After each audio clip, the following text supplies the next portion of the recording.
வணக்கம். கருத்து கணிப்புகள் ஒவ்வொன்றும் வெளியிடப்பட்டு வருகிறது. குறிப்பாக தென் சென்னையை பொறுத்தளவிற்கு அதிமுகவிற்கு வெற்றி வாய்ப்புகள் அதிகமாக இருக்கிறதா?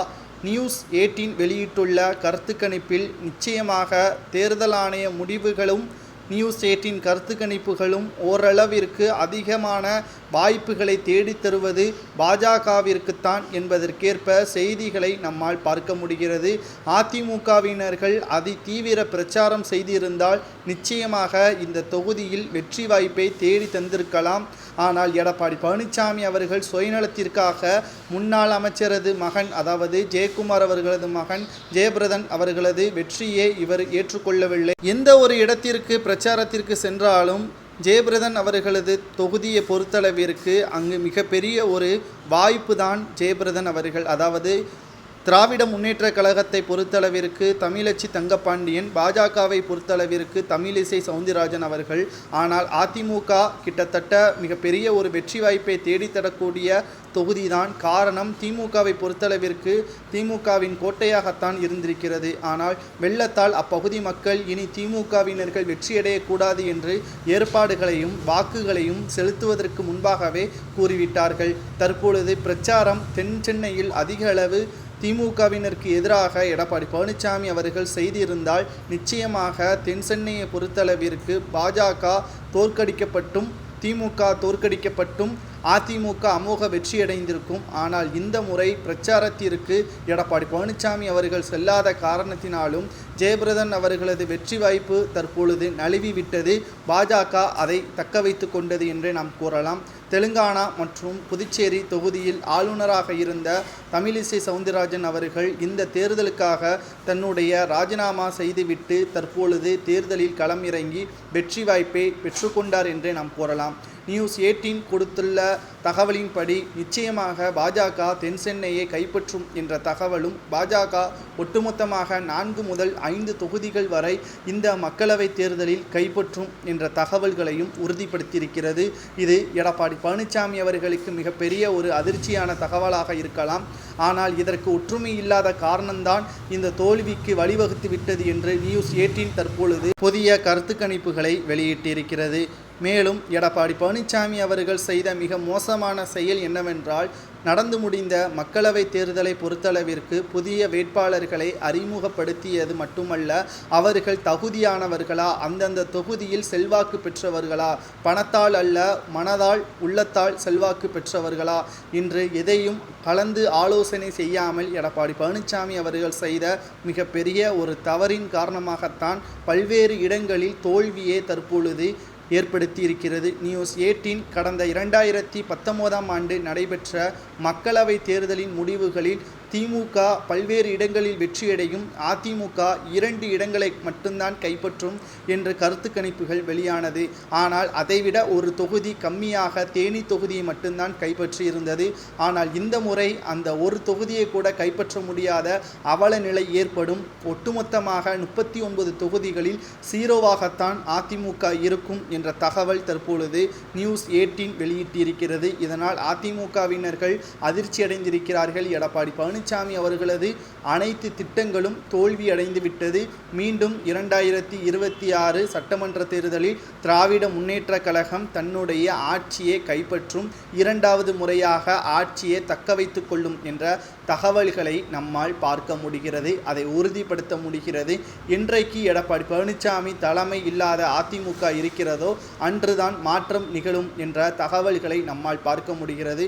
நியூஸ்18 வெளியிட்டுள்ள தகவலை பற்றி உங்களது கருத்துக்களை மறக்காம கமெண்ட் வாயிலாக கூறுங்கள். அடுத்த செய்தி, தமிழகத்தில் இந்த மக்களவை தேர்தலில் 7 சீட்டில் தமிழகத்தில் மிகப்பெரிய ஒரு மாற்றத்தை பாஜக கொண்டு வருமா? கடைசி நேரத்தில் மக்கள் மத்தியில் அல்ல, அரசியல் கட்சி மத்தியில் திக் நிமிடம் என்றே நாம் கூறலாம்.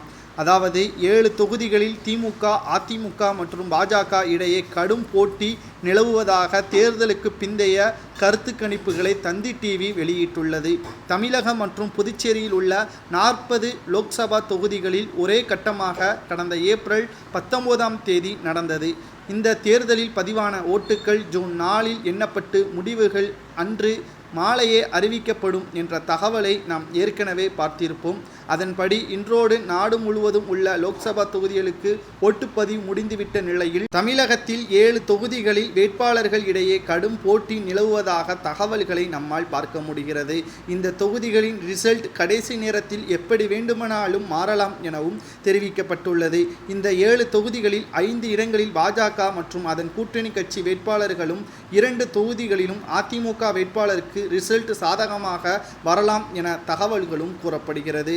அதன்படி தமிழகத்தில் வேலூர், தருமபுரி, கள்ளக்குறிச்சி, ராமநாதபுரம், திருநெல்வேலி, கோயம்புத்தூர் மற்றும் புதுச்சேரி உள்ளிட்ட இடங்களில்தான் கடும் போட்டி நிலவுவதாக, இதில் வேலூர் தொகுதியின் திமுக சிட்டிங் எம்பியாக இருக்கின்ற அமைச்சர் துரைமுருகனின் மகன் கதிரானந்த் மற்றும் பாஜக கூட்டணி வேட்பாளரான புதிய நீதி கட்சியின் ஏசி சண்முகம் இடையே கடும் போட்டி நிலவுவதாக தகவல்களை நம்மால் பார்க்க முடிகிறது.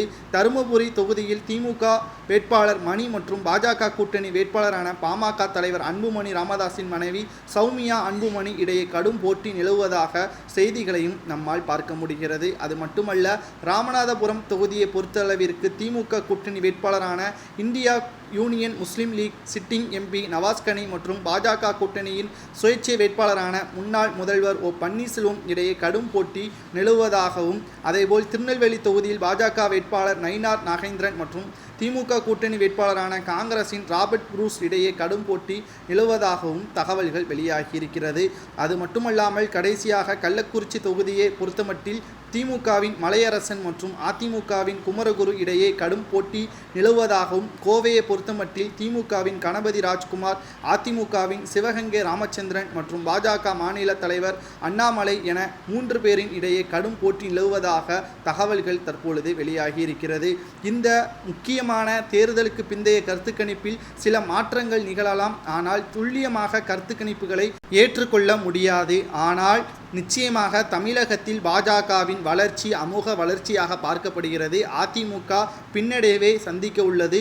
குறிப்பாக தமிழகத்தில் மீண்டும் தமிழக பொறுத்தளவிற்கு திமுக மீண்டும் 26இல் ஆட்சியை கைப்பற்றுவதற்கான வாய்ப்புகள் திமுகவிற்கு சாதகமாக இருப்பது இதன் மூலமாக தெரிய வருகிறது. எதற்காக அதிமுக இவ்வளவு தோல்விகளை சந்திக்கிறது என்று பார்க்குமேயானால், அதிமுகவில் நடந்த உட்கட்சி மோதல் காரணமாக தற்பொழுது வரை அதிலிருந்து விடுவிக்க முடியாமல் அதிமுக பல்வேறு சங்கடங்களை ஏற்படுத்தி அதிமுக அதிலிருந்து வெளிவர முடியாத நிலையில்தான் தற்பொழுது வரை அதிமுக தேர்தல்களில் தோல்வியை சந்தித்து வருகிறது.